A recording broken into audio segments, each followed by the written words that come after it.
ಹಬ್ಬದ ಆಚರಣೆ ಬಗ್ಗೆ ಒಂದೆರಡು ಮಾತು ಗುರುಜಿ. ಯಾವ ರೀತಿ ಅಲಂಕಾರ ಇರಬೇಕಾಗುತ್ತೆ, ವ್ರತಾಚಾರ ಯಾವ ರೀತಿ ಮಾಡಬೇಕಾಗುತ್ತೆ ಅಂತ. ಎಲ್ಲರೂ ಸಾಮಾನ್ಯವಾಗಿ ತಿಳ್ಕೊಂಡಿರುವಂಥದ್ದು 2ನೇ ಶ್ರಾವಣ ಶುಕ್ರವಾರದಂದು ನಾವು ಈ ಒಂದು ಹಬ್ಬದ ಆಚರಣೆ ಅಂದರೆ ವರಮಹಾಲಕ್ಷ್ಮಿ ಹಬ್ಬದ ಆಚರಣೆ ಮಾಡಬೇಕು ಅಂದ್ಕೊಂಡಿರ್ತಾರೆ. ಆದರೆ ಅದು ಅಲ್ಲ. ಹುಣ್ಣಿಮೆಗೆ ಹತ್ತಿರವಾದಂತಹ ದಿನದಂದೇ ಮಹಾಲಕ್ಷ್ಮಿಯ ಆರಾಧನೆ ಮತ್ತು ಮಹಾಲಕ್ಷ್ಮಿಯ ಒಂದು ವ್ರತಾಚರಣೆಯನ್ನು ಮಾಡಬೇಕು ಅಂತ ಹೇಳೋದು ಶಾಸ್ತ್ರ. ಶ್ರಾವಣ ಮಾಸ ಶುಕ್ಲ ಪಕ್ಷದ ಚತುರ್ದಶಿಯಂದು ಈ ವ್ರತಾಚರಣೆ ಮಾಡಬೇಕು ಅಂತ ಹೇಳುತ್ತೆ ಶಾಸ್ತ್ರ. ಬೆಳಗಿನ ಜಾವ ಸರಿಸುಮಾರು ನೀವು ಸಾಧ್ಯ ಆದಷ್ಟು ಒಂದು 5ರಿಂದ 6:30 ಈ ಸಂದರ್ಭದಲ್ಲಿ ಈ ಪೂಜೆಯನ್ನು ಮಾಡಿದ್ರೆ ತುಂಬಾ ಒಳ್ಳೆಯದು. ನಮಸ್ಕಾರ ವೀಕ್ಷಕರೇ, ಬಾಸ್ ಟಿವಿಯ ವಿಶೇಷ ಕಾರ್ಯಕ್ರಮಕ್ಕೆ ಸ್ವಾಗತ. ನಾನು ಅಪೇಕ್ಷಾ ಜೈನ್.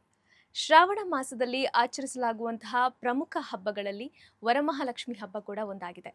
ತಮ್ಮ ಕುಟುಂಬದ ಸುಖ ಸಮೃದ್ಧಿ ದೀರ್ಘಾಯುಷ್ಯಕ್ಕಾಗಿ ತಾಯಿಯ ಮೊರೆ ಹೋಗುವಂತಹ ಒಂದು ಪವಿತ್ರವಾದ ಹಬ್ಬ. ಹಾಗಿದ್ರೆ ಈ ಹಬ್ಬದ ಆಚರಣೆ ಹೇಗೆ, ಏನೆಲ್ಲ ಮಹತ್ವವಿದೆ, ಇವೆಲ್ಲವನ್ನ ತಿಳಿಸಿಕೊಡೋದಕ್ಕೆ ಇವತ್ತಿನ ಕಾರ್ಯಕ್ರಮದಲ್ಲಿ ನಮ್ಮ ಜೊತೆಗಿದ್ದಾರೆ ಜ್ಯೋತಿಷ್ಯ, ಸಾಮುದ್ರಿಕ ಶಾಸ್ತ್ರ ಹಾಗೂ ವಾಸ್ತು ತಜ್ಞರಾಗಿರುವಂತಹ ಬಾಲಸುಬ್ರಹ್ಮಣ್ಯಂ ಗುರೂಜಿ ಅವರು. ಗುರುಜಿ, ಕಾರ್ಯಕ್ರಮಕ್ಕೆ ಸ್ವಾಗತ. ಓಂ ಗಂ ಗಣಪತಿ ನಮಃ.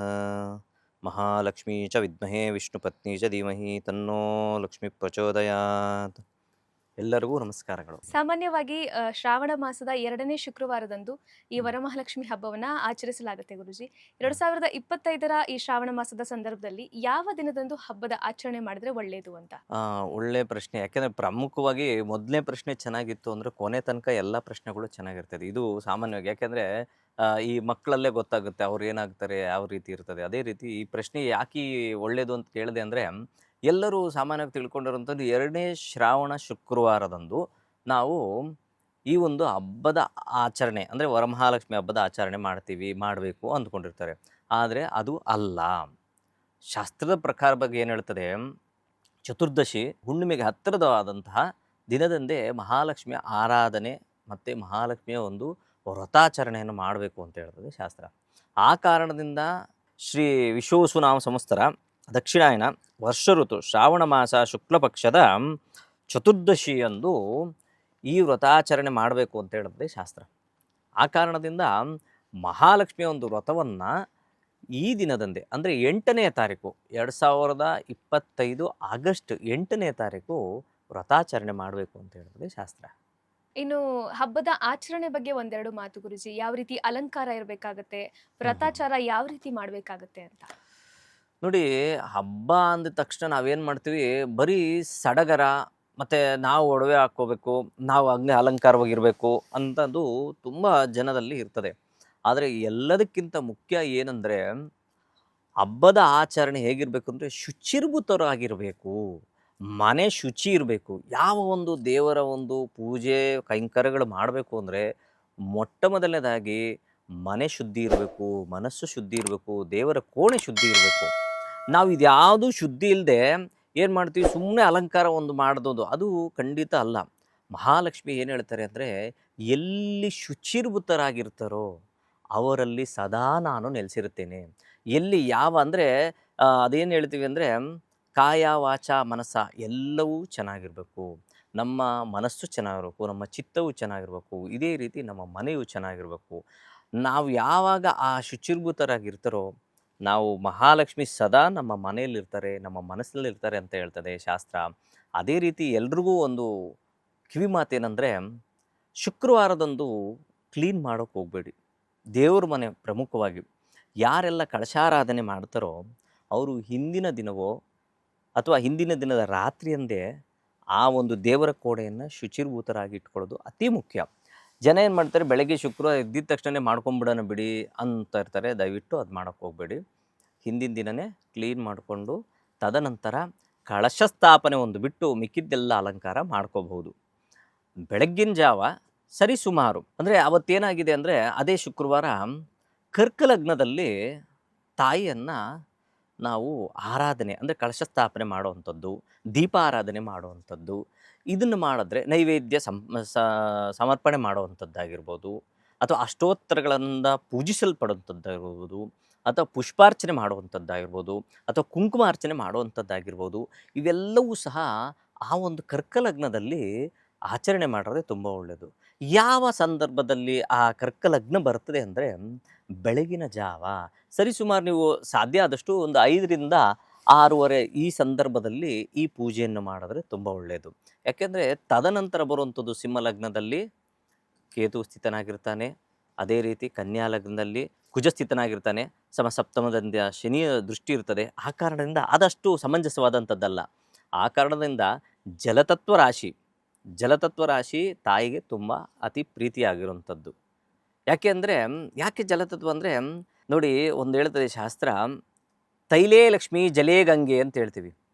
ತೈಲದಲ್ಲಿ ಲಕ್ಷ್ಮಿ ಇರ್ತಾಳೆ, ಜಲದಲ್ಲಿ ಗಂಗೆ ಇರ್ತಾಳೆ. ಆ ಗಂಗೆ ತುಂಬ ಲಕ್ಷ್ಮಿಗೆ ಪ್ರೀತಿಯಾಗಿರೋದ್ರಿಂದ ಆ ಕರ್ಕ ಲಗ್ನದಲ್ಲಿ ನಾವು ಆ ತಾಯಿಯ ಒಂದು ಆರಾಧನೆ ಮಾಡಿದ್ರೆ, ಪೂಜೆ ಮಾಡಿದ್ರೆ ಅತ್ಯಂತ ಶುಭವಾದಂತಹ ದಿನಗಳನ್ನ ನೀವು ಖಂಡಿತ ಕಾಣೋದು.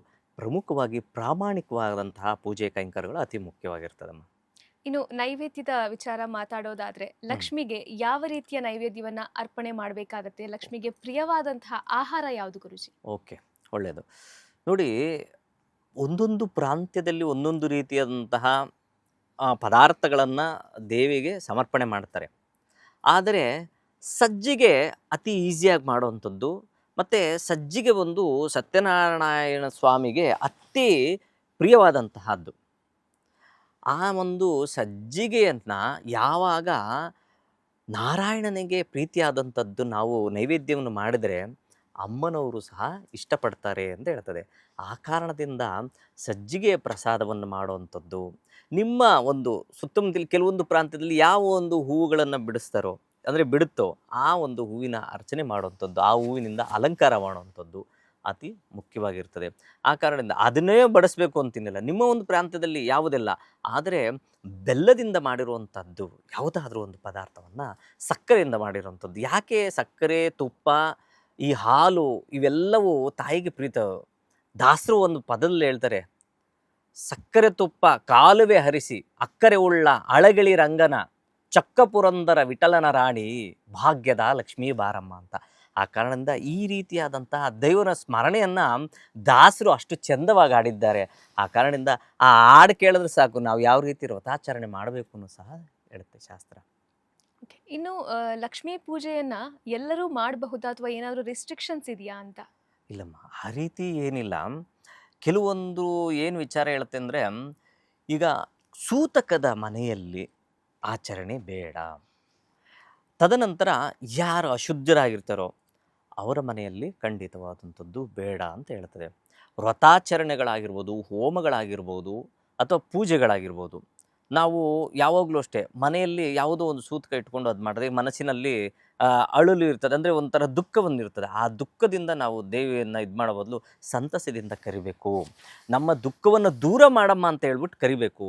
ಅದು ಯಾವ ರೀತಿ ಅಂದರೆ ಅಂದರೆ ಒಳ್ಳೆಯ ಒಂದು ಮನಸ್ಸಿನಿಂದ ಕರೆದಾಗ ಖಂಡಿತ ಆ ಮಹಾಲಕ್ಷ್ಮಿ ನಮ್ಮ ಹೊಸಲಿನಿಂದ ಒಳಗೆ ಬರ್ತಾರೆ. ಆದ ಕಾರಣದಿಂದನೇ ಗೃಹ ಪ್ರವೇಶದ ಸಮಯದಲ್ಲಿ ನಾವು ದ್ವಾರ ಮಹಾಲಕ್ಷ್ಮಿ ಪೂಜೆ ಅಂತ ಹೇಳ್ತೀವಿ. ದ್ವಾರ ಮಹಾಲಕ್ಷ್ಮಿಯಿಂದನೇ ಖಂಡಿತವಾಗ್ಲೂ ಎಲ್ಲ ಅದನ್ನ ಸೈಂಟಿಫಿಕಲಿ ನಾವೇನು ಹೇಳ್ತೀವಿ, ಕಾಸ್ಮಿಕ್ ಎನರ್ಜಿ ಎಲ್ಲಿಂದ ಎಂಟ್ರಿ ಆಗುತ್ತೆ ಅಂದರೆ ನಾರ್ತ್ ಈಸ್ಟ್ ಕಾರ್ನರ್ ಅಥವಾ ಈಸ್ಟಿಂದ ಅಥವಾ ನಾರ್ತಿಂದ ಕಾಸ್ಮಿಕ್ ಎನರ್ಜಿ ಎಂಟ್ರ್ ಆಗುತ್ತೆ. ಆ ಎಂಟ್ರ್ ಆಗಿರುವಂಥದ್ದು ಸಂಪೂರ್ಣವಾದಂಥ ಬ್ರಹ್ಮಸ್ಥಾನವನ್ನೆಲ್ಲ ಸುತ್ತೊಡೆದು ತದನಂತರ ನೈಋತ್ಯ ಅಂದರೆ ಸೌತ್ ವೆಸ್ಟ್ ಕಾರ್ನರ್ಲಿ ಡಂಪ್ ಆಗುತ್ತೆ ಅಂತ ಹೇಳ್ತೀವಿ. ಅದೇ ಒಂದು ವಿಚಾರವನ್ನು ನೋಡಿ, ಎಲ್ಲ ಒಂದು ಶಾಸ್ತ್ರದ ಪ್ರಕಾರ ತಗೊಳ್ಳಿ, ವಾಸ್ತುವಿನ ಪ್ರಕಾರ ತಗೊಳ್ಳಿ, ಸಾಮುದ್ರಿಕ ಶಾಸ್ತ್ರದ ಪ್ರಕಾರ ತಗೊಳ್ಳಿ, ಎಲ್ಲ ವಿಚಾರವೂ ಒಂದಕ್ಕೊಂದು ಲಿಂಕ್ ಆಗಿರ್ತದೆ. ಆ ಕಾರಣದಿಂದ ಮಹಾಲಕ್ಷ್ಮಿಯನ್ನು ಯಾರು ಬೇಕಾದರೂ ಪೂಜೆ ಮಾಡ್ಬೋದು, ಅದರಲ್ಲೇನು ಗೊಂದಲವಿಲ್ಲ. ಆದರೆ ಯಾರ ಮನೆಯಲ್ಲಿ 1 ವರ್ಷದೊಳಗಡೆ ಯಾರೋ ಒಬ್ರು ತೀರ್ಕೊಂಡಿರ್ತಾರೆ, ಅವ್ರ ಮನೇಲಿ 1 ವರ್ಷದ ತನಕ ಮಾಡೋಂಗಿಲ್ಲ ಅಂತ ಹೇಳ್ತಾರೆ. ಅದನ್ನು ಅವರವರು ಒಂದು ಮನೆಯ ಒಂದು ವಾತಾವರಣಕ್ಕೆ ಬಿಟ್ಟಿರುವಂಥದ್ದು. ಆ ಕಾರಣದಿಂದ ಅದು ಬೇಡ. ಮಿಕ್ಕಿದವರೆಲ್ಲರೂ ಖಂಡಿತ ಮಾಡ್ಬೋದು. ಇನ್ನು ಮದುವೆ ಕಾರ್ಯ ಅಥವಾ ಯಾವುದೇ ಹಬ್ಬ ಅಂತ ಬಂದಾಗ ಎಲ್ಲರೂ ಮಾಡುವಂತಹ ಮೊದಲ ಕೆಲಸ ಕೈಗೆ ಕಂಕಣ ಕಟ್ಟಿಕೊಳ್ಳುವಂಥದ್ದು. ಇದರ ಮಹತ್ವ ಏನು ಗುರುಜಿ? ಕಂಕಣ ಕಟ್ಟಿಕೊಳ್ಳೋದು ಯಾಕೆ? ಒಳ್ಳೇದು. ನೋಡಿ, ನಾನು ಆಗಲೇ ಇದು ಹಿಂದಿನ ಪ್ರಶ್ನೆಯಲ್ಲೇ ವಾಸ್ತು ವಿಚಾರ ಬಂತು, ತದನಂತರ ಜ್ಯೋತಿಷ್ಯದ ವಿಚಾರ ಬಂತು. ಈ ಕಂಕಣದ ವಿಚಾರ ಬಂದಾಗ ಅಂಗಲಕ್ಷಣ ಶಾಸ್ತ್ರ ಅನ್ನೋದೊಂದು ಅದ್ಭುತವಾದಂಥ ಶಾಸ್ತ್ರವಿದೆ. ಆ ಅಂಗಲಕ್ಷಣ ಶಾಸ್ತ್ರದಲ್ಲಿ ಕಂಕಣ ಭಾಗವನ್ನು, ಅಂದರೆ ಇದು ಬ್ರೇಸ್ಲೆಟ್ ಅಂತ ಏನು ಹಾಕ್ತಿರೋ ಆ ಒಂದು ಭಾಗವನ್ನು ನಾವು ಕಂಕಣ ಭಾಗ ಅಂತ ಹೇಳ್ತೀವಿ. ಅಲ್ಲಿ 3 ರೀತಿಯಾದಂತಹ ವಿಚಾರಗಳು, ರೇಖೆಗಳಿರ್ತವೆ. ಆ 3 ರೇಖೆಗಳ ನಂತರ ಕೆಲವರಿಗೆ 4 ರೇಖೆಗಳು ಸಹ ಉದ್ಭವ ಆಗಿರ್ತದೆ. ಹೆಲ್ತ್, ವೆಲ್ತ್, ಪ್ರಾಸ್ಪರಿಟಿ ಅಂತ ಹೇಳ್ತೀವಿ. ಆ ಒಂದು ಭಾಗದಲ್ಲೇ ಕಂಕಣವನ್ನು ಕಟ್ಟಬೇಕು ಅಂದರೆ ಕರಗ್ರೇ ಲಕ್ಷ್ಮೀ, ಕರಮಧ್ಯೆ ಸರಸ್ವತಿ, ಕರಮೂಲೆ ಸ್ಥಿತೇ ಗೌರಿ, ಪ್ರಭಾತೆ ಕರದರ್ಶನಂ ಅಂತ ಹೇಳ್ತೀವಿ. ಬೆಳಗ್ಗೆ ಎದ್ದಿದ ತಕ್ಷಣ ನಾವು ಮಾತಾಡುವಂಥ ವಿಚಾರ. ಕರ ಅಗ್ರಸ್ಥಾನದಲ್ಲಿ ಲಕ್ಷ್ಮೀ ಸ್ಥಿತನಾಗಿರ್ತಾರೆ.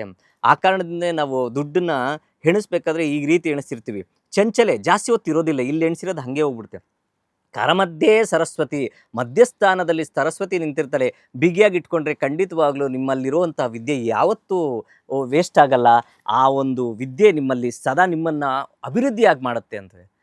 ಕರಮೂಲೆ ಸ್ಥಿತೇ ಗೌರಿ, ಪ್ರಭಾತೆ ಕರದರ್ಶನಂ. ಕಂಕಣ ಭಾಗ್ಯದಲ್ಲಿ ಸಹ ಅಥವಾ ಮುಷ್ಟಿಯ ಭಾಗದಲ್ಲೂ ಸಹ ಈ ಭಾಗದಲ್ಲಿ ಸಾಕ್ಷಾತ್ ಆ ಗೌರಿ ಸ್ಥಿತಳಾಗಿರ್ತಾಳೆ.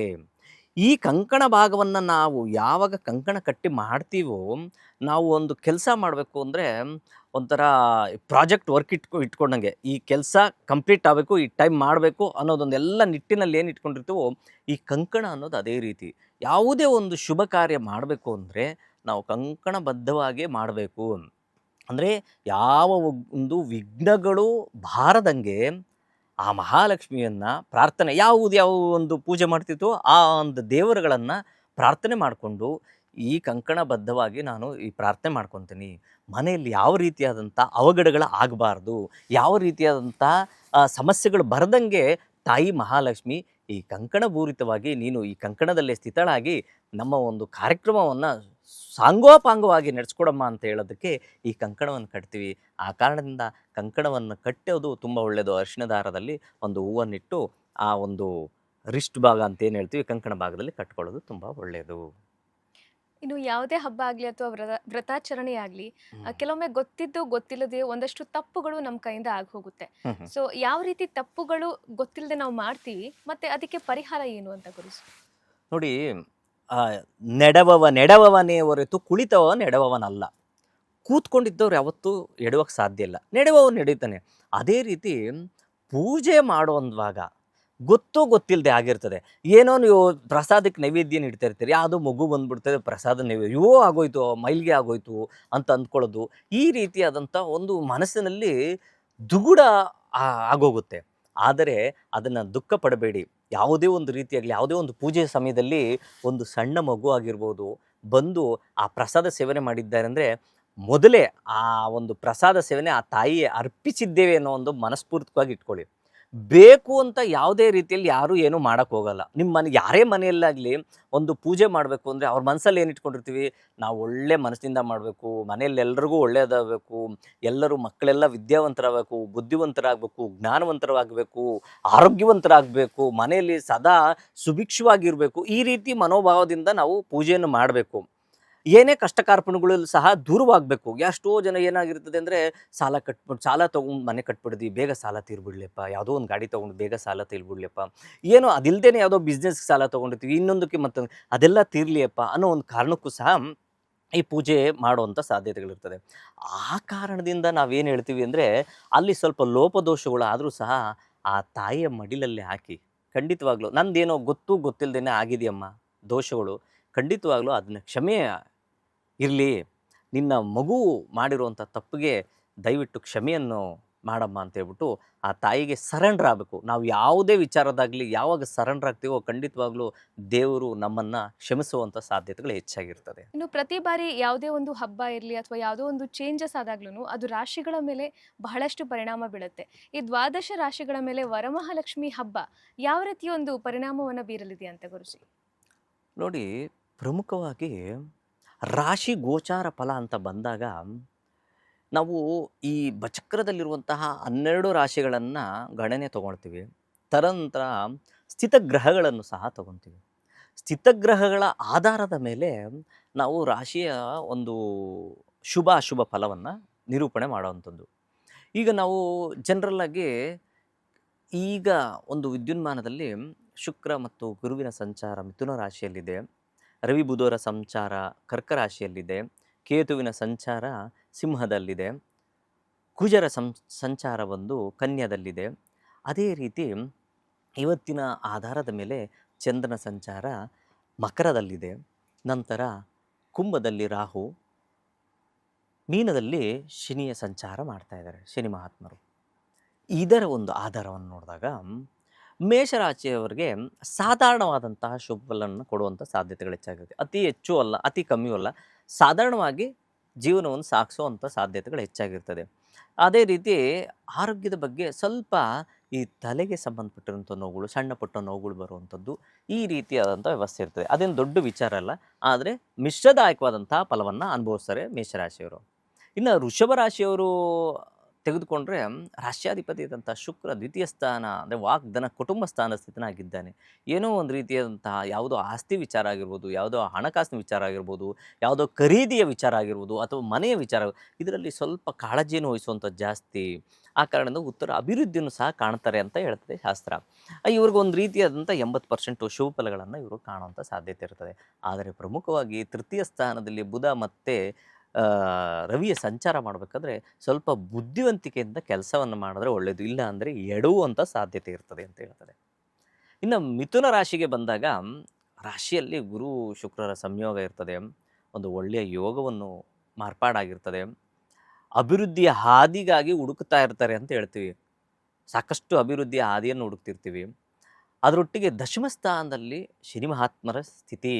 ಯಾವಾಗ ಕರ್ಮಸ್ಥಾನದಲ್ಲಿ ಕರ್ಮಾಧಿಪತಿಯಾದಂಥ ಶನಿಸಿತನಾಗ್ತಾನೋ ಆಗ ಸ್ವಲ್ಪ ನಿಮ್ಮ ಕೆಲಸದಲ್ಲಿ ಪ್ರಾಮಾಣಿಕತೆ ಇಲ್ಲದೆ ಹೋದರೆ ಸಮಸ್ಯೆಗಳನ್ನು ಅನುಭವಿಸ್ತೀರ. ಆ ಕಾರಣದಿಂದ ನೀವು ಸಹ ಸ್ವಲ್ಪ ಅಲರ್ಟಾಗಿ ಜೀವನ ಮಾಡಿದ್ರೆ ತುಂಬ ಒಳ್ಳೆಯದು. ಇನ್ನು ಕರ್ಕರಾಶಿಯಲ್ಲಿ ಜನನ ಸಪ್ತಮ ಸ್ಥಾನದಲ್ಲಿ ಚಂದ್ರಸ್ಥಿತನಾಗಿದ್ದಾನೆ.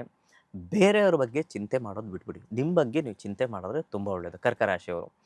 ಆ ರೀತಿ ಚಿಂತೆಯನ್ನು ಮಾಡ್ತಾ ಹೋದರೆ ಅಭಿವೃದ್ಧಿಯದ್ದು ಉತ್ತರ ಕಾಣುವಂಥ ಸಾಧ್ಯತೆ ಇರ್ತದೆ. ಮಾತಿನ ವಿಚಾರದಲ್ಲಿ ದಿಢೀರನ್ನೇ ಮಾತಾಡುವಂಥದ್ದು ಬೇಡ, ಆತುರ ಸ್ವಭಾವ ಬೇಡ. ಯಾಕಂದರೆ ಚರರಾಶಿ, ಆ ಕಾರಣದಿಂದ ಸ್ವಲ್ಪ ಸಮಾಧಾನದಿಂದ ಜೀವನವನ್ನು ಸಾಗಿಸಿದ್ರೆ ತುಂಬ ಒಳ್ಳೆಯದು. ಇನ್ನು ತದನಂತರ ಸಿಂಹರಾಶಿಯ ಅಧಿಪತಿಯಾದಂತಹ ರವಿಯು ವ್ಯಯಸ್ಥಾನದಲ್ಲಿ ಸ್ಥಿತನಾಗಿದ್ದಾನೆ. ವ್ಯಯಸ್ಥಾನ ಸ್ಥಿತನ ಸ್ವಲ್ಪ ಬ್ಯಾಕ್ ಪೇನ್ ಬರುವಂಥ ಸಾಧ್ಯತೆಗಳಿರ್ತದೆ, ಜೊತೆಗೆ ತಲೆನೋವು ಬರುವಂಥ ಸಾಧ್ಯತೆಗಳಿರ್ತದೆ. ಇದನ್ನು ಹೊರತುಪಡಿಸಿದ್ರೆ ಮಿಕ್ಕೆಲ್ಲ ವಿಚಾರದಲ್ಲೂ ಶುಭ ಫಲಗಳನ್ನು ಖಂಡಿತ ಇವರು ಕಾಣ್ತಾರೆ. ಅಷ್ಟಮ ಶನಿಯ ಪ್ರಭಾವದಿಂದ ಸ್ವಲ್ಪ ಪೀಡಿತರಾಗಿರ್ತಾರೆ. ಹನುಮಂತನ ಸ್ಮರಣೆ ಮಾಡಿದ್ರೆ ತುಂಬ ಒಳ್ಳೆಯದು. ಇನ್ನು ಕನ್ಯಾ ರಾಶಿಯಲ್ಲಿ ನೋಡಿ, ಇಲ್ಲಿ ಸ್ವಲ್ಪ ಸಮಸ್ಯೆ. ಯಾಕೆಂದರೆ ಕುಜ ಸ್ಥಿತನಾಗಿರ್ತಾನೆ, ಅದು ಭೂತತ್ವ ರಾಶಿ. ಅಲ್ಲಿ ಸ್ಥಿತನ ಗ್ರಹ ಬಂದು ಅಗ್ನಿತತ್ವ ಗ್ರಹ. ಸಪ್ತಮ ಸ್ಥಾನದಲ್ಲಿ ಯಾವಾಗ ಈ ವಾಯುತತ್ವ ಗ್ರಹ ಸ್ಥಿತರಾದಾಗ ಆರೋಗ್ಯದಲ್ಲಿ ಸ್ವಲ್ಪ ವ್ಯತ್ಯಾಸ, ಅದಲ್ಲದೇ ಅಲ್ಲದೆ ಪ್ರಕೃತಿಯಲ್ಲೂ ಸಹ ವ್ಯತ್ಯಾಸಗಳು ಕಾಣುವಂಥ ವಿಚಾರಗಳನ್ನು ನಾವು ಕಾಣ್ಬೋದು. ಹೀಗಿದ್ದಾಗ ನೀವು ಆತುರ ಸ್ವಭಾವ ಕಮ್ಮಿ ಮಾಡಬೇಕು. ಬೈಕ್ ಓಡಿಸೋದು, ಕಾರ್ ಓಡಿಸೋದು, ಅಥವಾ ಅಡುಗೆ ಮನೆಯಲ್ಲಿ ಯಾವುದೋ ಹೆಣ್ಮಕ್ಳು ತರಕಾರಿ ಹಚ್ಚುವಂಥ ಸಂದರ್ಭದಲ್ಲಾಗಿರ್ಬೋದು, ಬೆಂಕಿ ಹಚ್ಚೋ ಸ್ವಲ್ಪ ಹುಷಾರಾಗಿದ್ರೆ ಒಳ್ಳೆಯದು. ಇನ್ನು ಮೆಕ್ಕೆಗೆಲ್ಲ ವಿಚಾರದಲ್ಲೂ ಸಾಧಾರಣವಂಥ ಶುಭ ಫಲಗಳನ್ನು ಖಂಡಿತ ಕಾಣ್ತೀರ.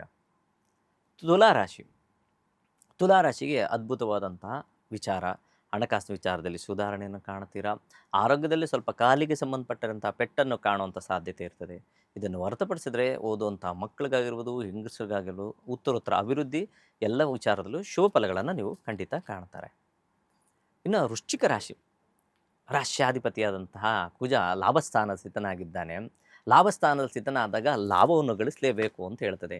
ಲಾಭವನ್ನು ಗಳಿಸೋಕ್ಕೋಸ್ಕರ ಹೋರಾಟ. ಯಾಕೆಂದರೆ ಗುರು ಬಲ ಇಲ್ಲ. ನಷ್ಟಮ ಸ್ಥಾನದಲ್ಲಿ ಗುರುವಿನ ಸಂಚಾರ, ನಷ್ಟವಾಗ್ತಾ ಇರ್ತದೆ, ಅದರ ಲಾಭಕ್ಕೆ ಓಡಾಡ್ತಿರ್ತೀರ. ಆ ಕಾರಣದಿಂದ ಸ್ವಲ್ಪ ರಿಯಲ್ ಎಸ್ಟೇಟ್ ಅವ್ರಿಗೆ ಸ್ವಲ್ಪ ಗೊಂದಲದ ವಾತಾವರಣ ಇರ್ತದೆ. ಅದನ್ನು ಬಿಟ್ಟರೆ ಮಿಕ್ಕೆಲ್ಲ ವಿಚಾರದಲ್ಲೂ ಸಾಧಾರಣವಾದಂಥ ಶುಭ ಫಲಗಳನ್ನು ಇವರು ಖಂಡಿತ ಕಾಣ್ತಾರೆ. ತದನಂತರ ಬರುವಂಥದ್ದು ಧನುರಾಶಿ ಆದಂತಹ ಅಧಿಪತಿ ಸಪ್ತಮ ಸ್ಥಾನದಲ್ಲಿ ಕೂತ್ಕೊಂಡಿದ್ದೇನೆ. ಮದುವೆ ವಿಚಾರಕ್ಕೆ ಸಾಕಷ್ಟು ಜನರು ಯೋಚನೆ ಮಾಡ್ತಾ ಇರ್ತೀರ, ಅಥವಾ ಮನೆ ಖರೀದಿಗೆ, ಸೈಟ್ ಖರೀದಿಗೆ, ಈ ವಿಚಾರಗಳಲ್ಲಿ ಸಾಕಷ್ಟು ಯೋಚನೆ. ಯಾಕೆ ಎಲ್ಲ ಹೇಳಿರ್ತಾರೆ, ಯಾರೇ ಆಗಲಿ ಕೇಳಿದಾಗ ನಾನು ಗುರುಬಲ ಇದೆಯಂತೆ ಈ ವರ್ಷ ಮದುವೆ ಆಗುತ್ತದೆ, ಗುರುಬಲ ಇದೆಯಂತೆ ಮನೆ ಕಟ್ತೀನಂತೆ, ಈ ರೀತಿಯಾದಂಥ ಸಾಕಷ್ಟು ಇರ್ತದೆ. ಅದೇ ರೀತಿ ಖಂಡಿತ ಶುಭ ಫಲಗಳು ಇರ್ತವೆ. ಆದರೆ ಈ ಕುಜನ ದೃಷ್ಟಿ, ಚತುರ್ಥ ದೃಷ್ಟಿ ಬಂದಿದೆ. ಅದರ ಜೊತೆಗೆ ದಶಮ ದೃಷ್ಟಿ, ಶನಿ ಮಹಾತ್ಮರ ಒಂದು ದೃಷ್ಟಿ ಬಿದ್ದಿದೆ. ಜೊತೆಗೆ ಕೇತುವಿನ ಒಂದು ದೃಷ್ಟಿಯೂ ಸಹ ಬಿದ್ದಿರೋದ್ರಿಂದ ನೀವು ಯಾರ ಹತ್ರನಾದರೂ ವ್ಯವಹರಿಸಬೇಕು, ಹಣಕಾಸಿನ ವಿಚಾರದಲ್ಲಿ ವ್ಯವಹರಿಸಬೇಕು ಅಂದರೆ ಧನುಸು ರಾಶಿಯವರು ಸ್ವಲ್ಪ ಯೋಚಿಸಿ ವ್ಯವಹರಿಸಿದ್ರೆ ತುಂಬ ಒಳ್ಳೆಯದು. ಇಲ್ಲ ಆದರೆ ಹಣಕಾಸಿನ ವಿಚಾರ ಕಳ್ಕೊಳ್ಳೋವಂಥ ಸಾಧ್ಯತೆ ಇರ್ತದೆ. ಈಗ ಯಾವುದೋ ಒಂದು ಸೈಟಿಗೆ ದುಡ್ಡು ಕೊಟ್ಟು ಕಳ್ಕೊಬೋದು, ಮನೆಗೆ, ಆ ಥರದ್ದು ವಿಚಾರ ಸ್ವಲ್ಪ ಹುಷಾರಾಗಿರೋದು ಒಳ್ಳೆಯದು. ಮಿಕ್ಕೆಲ್ಲ ವಿಚಾರದಲ್ಲೂ ಸಾಧಾರಣಂಥ ಶುಭ ಫಲಗಳನ್ನು ಕಾಣ್ತೇವೆ. ಮಕರ ರಾಶಿಯವರಿಗೆ ಸ್ವಲ್ಪ ಸುಧಾರಣೆ. ಇಷ್ಟು ದಿವಸ ಏನೋ ಒಂಥರ ಅಬ್ಸ್ಟಕಲ್ಸ್ ಜಾಸ್ತಿ ಇತ್ತು, ಇವಾಗ ಸ್ವಲ್ಪ ಸುಧಾರಣೆ ಕಾಣ್ತಾರೆ. ಸ್ವಲ್ಪ ಅಭಿವೃದ್ಧಿ ಹಾದಿ ಕಾಣುವಂಥದ್ದು, ಮಾನಸಿಕವಾಗಿ ನೆಮ್ಮದಿಯನ್ನು ಕಾಣುವಂಥದ್ದು, ಉತ್ತರೋತ್ತರ ಅಭಿವೃದ್ಧಿ ಈ ರೀತಿಯಂಥ ಬೆಳಕಿನ ಹಾದಿಯನ್ನು ಕಾಣುವಂಥದ್ದು. ಸ್ವಲ್ಪ ಅವ್ರಿಗೂ ಸಹ ಒಂದು 80% ಶುಭ ಫಲಗಳನ್ನು ಕಾಣ್ತೀರಾ. ಗುರುಬಲ ಇಲ್ಲದೆ ಕಾರಣದಿಂದ ಗುರುವಿನ ಆರಾಧನೆ ಮಾಡೋದೇ ತುಂಬ ಒಳ್ಳೆಯದು. ಇನ್ನು ಕುಂಭರಾಶಿ, ಕುಂಭರಾಶಿಯಲ್ಲಿ ಜನನವಾಗಿರೋರಿಗೆ ನೋಡಿ, ಸಪ್ತಮದಲ್ಲಿ ಕೇತುವಿನ ಸಂಚಾರ, ಪಂಚಮ ಗುರು ಪುಣ್ಯವನ್ನು ಕೊಡ್ತಾನೆ, ಪಂಚಮಂ ಪೂರ್ವ ಪುಣ್ಯ ಸ್ಥಾನಂ ಅಂತ ಹೇಳ್ತೀವಿ. ಆ ಕಾರಣದಿಂದ ಏನು ಕಳ್ಕೊಂಡಿರ್ತೀರೋ ಪಡ್ಕೊಳ್ಳುವಂತಹ ದಿನಗಳನ್ನು ನೀವು ಖಂಡಿತ ಕಾಣ್ಬೋದು. ಉತ್ತರೋತ್ತರ ಅಭಿವೃದ್ಧಿನೂ ಸಹ ಕಾಣ್ಬೋದು. ಎಲ್ಲ ವಿಚಾರದಲ್ಲೂ ಸಾಧಾರಣವಾದಂಥ ಶುಭ ಫಲಗಳನ್ನು ಕುಂಭರಾಶಿಯವರು ಸಹ ನೋಡ್ಬೋದು. ಇನ್ನು ಕೊನೆಯದಾಗಿ ಮೀನರಾಶಿ.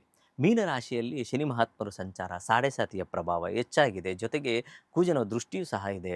ಇಷ್ಟೆಲ್ಲ ಇದ್ದಾಗ ಏನಾಗುತ್ತೆ ಅಂದರೆ ಸ್ವಲ್ಪ ಗೊಂದಲ, ಕೆಲಸ ಕಾರ್ಯಗಳಲ್ಲಿ ಸ್ವಲ್ಪ ಏರಿಳಿತ, ಏನೋ ಒಂದು ಸಾಫ್ಟ್ವೇರ್ ಫೀಲ್ಡಲ್ಲಿರ್ಬೋದು ಅಥವಾ ಬೇರೆ ಯಾವುದೋ ಅಕೌಂಟ್ಸ್ ಡಿಪಾರ್ಟ್ಮೆಂಟಲ್ಲಿರ್ಬೋದು, ಇಂಥವ್ರಿಗೆ ಸ್ವಲ್ಪ ಗೊಂದಲ, ಸ್ಟ್ರೆಸ್ ಲೆವೆಲ್ ಜಾಸ್ತಿ ಆಗುವಂಥದ್ದು ಈ ರೀತಿ ಇರ್ತದೆ. ಸ್ವಲ್ಪ ಕೂಲಾಗಿರೋಕ್ಕೆ ಪ್ರಯತ್ನ ಮಾಡಿ, ಪರಮೇಶ್ವರನ ಸ್ಮರಣೆ ಮಾಡಿ, ಖಂಡಿತ ಹನುಮಂತನ ಸ್ಮರಣೆ ಮಾಡಿ, ಮೀನರಾಶಿಯವರು ಖಂಡಿತ ಉತ್ತರೋತ್ತರ ಅಭಿವೃದ್ಧಿಯನ್ನು ಕಾಣ್ತೀರಾ. ಎಲ್ಲ ವಿಚಾರದಲ್ಲೂ ಯಶಸ್ಸನ್ನು ಸಹ ಕಾಣುವಂಥ ಸಾಧ್ಯತೆ ಇರ್ತದೆ. ಇದಿಷ್ಟು ರಾಶಿಗೋಚಾರ ಫಲ ಸಂಕ್ಷಿಪ್ತವಾಗಿ ಉಲ್ಲೇಖ ಮಾಡಿದ್ದೇವೆ. ವರಮಹಾಲಕ್ಷ್ಮಿ ಹಬ್ಬದ ಮಹತ್ವ ಹಾಗೆಯೇ ರಾಶಿಗಳ 12 ರಾಶಿಗಳ ಶುಭ ಅಶುಭ ಫಲಗಳ ಬಗ್ಗೆ ಸಾಕಷ್ಟು ಮಾಹಿತಿಯನ್ನು ತಿಳಿಸಿಕೊಟ್ರಿ ಗುರುಜಿ. ಧನ್ಯವಾದ. ಎಲ್ಲರಿಗೂ ಶುಭವಾಗಲಿ. ಆ ಮಹಾಲಕ್ಷ್ಮಿ ಎಲ್ಲರ ಮನೆಯು ಮನಸ್ಸು ಬೆಳಗಲಿ. ಅದೇ ರೀತಿ ಎಲ್ಲರೂ ಸಮಾನ ಮನಸ್ಕರಾಗಿ ಜೀವನ ಮಾಡೋಣ. ಯಾಕೆಂದರೆ ಎಲ್ಲರೂ ಏನಾಗುತ್ತೆ ಅಂದರೆ ಕೀಳು ಮೇಲರಿಮೆ ಹಬ್ಬಗಳಲ್ಲೂ ಸಹ ಪಕ್ಕದ ಮನೆಯವ್ರು ಏನು ಮಾಡಿದ್ದಾರೆ ನೋಡ್ಕೊಬ, ಒಂದು ಫೋಟೋ ಹೊಡ್ಕೊಂಬ, ನಾವು ಯಾವ ಥರ ಮಾಡಬೇಕು, ಅವ್ರು ಯಾವ ಥರ ಅಲಂಕಾರ ಮಾಡಿ, ಇದನ್ನು ಬಿಟ್ಬಿಡಿ. ಖಂಡಿತ ಮನಸ್ಸಾ ಇಚ್ಛೆಯಿಂದ ಖಂಡಿತ ಶುಚಿರ್ಭೂತರಾಗಿ ನೀವು ಖಂಡಿತ ಹಬ್ಬ ಮಾಡಿದ್ದಾರೆ. ಮಹಾಲಕ್ಷ್ಮಿ ನಿಮ್ಮ ಮನೆ ಸೇರ್ತಾರೆ. ಎಲ್ಲ ವಿಚಾರದಲ್ಲೂ ಅಭಿವೃದ್ಧಿಯನ್ನು ಕಾಣ್ತೀರಾ. ಮಹಾಲಕ್ಷ್ಮಿ ಆಶೀರ್ವಾದ ಸದಾ ಎಲ್ಲರ ಮೇಲೂ ಇರಲಿ. ಪ್ರಪಂಚದಲ್ಲಿರೋ ಪ್ರಾಣಿ ಪಕ್ಷಿ ಜೀವರಾಶಿ ಸಸ್ಯಚರ ಜಲಚರ ಎಲ್ಲರೂ ಚೆನ್ನಾಗಿರಲಿ ಅಂತ ಬಸೋಣ. ಎಲ್ಲರೂ ಸಮಾನ ಮನಸ್ಕರಾಗಿ ಜೀವನ ಮಾಡೋಣ. ಎಲ್ಲರಿಗೂ ನಮಸ್ಕಾರ. ಧನ್ಯವಾದ ಗುರುಜಿ. ವೀಕ್ಷಕರೇ, ಇದಾಗಿತ್ತು ಈ ಹೊತ್ತಿನ ವಿಶೇಷ. ಇನ್ನಷ್ಟು ವಿಶೇಷ ಕಾರ್ಯಕ್ರಮಗಳಿಗಾಗಿ ನೋಡ್ತಾ ಇರಿ ಬಾಸ್ ಟಿವಿ ಕನ್ನಡ. ಲೇಟೆಸ್ಟ್ ಹಾಗೂ ಇಂಟ್ರೆಸ್ಟಿಂಗ್ ಸುದ್ದಿಗಳಿಗಾಗಿ ಬಾಸ್ ಟಿವಿ ಕನ್ನಡ ಚಾನೆಲ್ನ ಸಬ್ಸ್ಕ್ರೈಬ್ ಮಾಡಿ. ಹಾಗೆಯೇ ಬೆಲ್ ಐಕಾನ್ ಪ್ರೆಸ್ ಮಾಡಿ. ಇದರ ಜೊತೆಗೆ ಫೇಸ್ಬುಕ್, ಇನ್ಸ್ಟಾಗ್ರಾಮ್, ಎಕ್ಸ್ನಲ್ಲೂ ಮಿಸ್ ಮಾಡದೆ ಫಾಲೋ ಮಾಡಿ.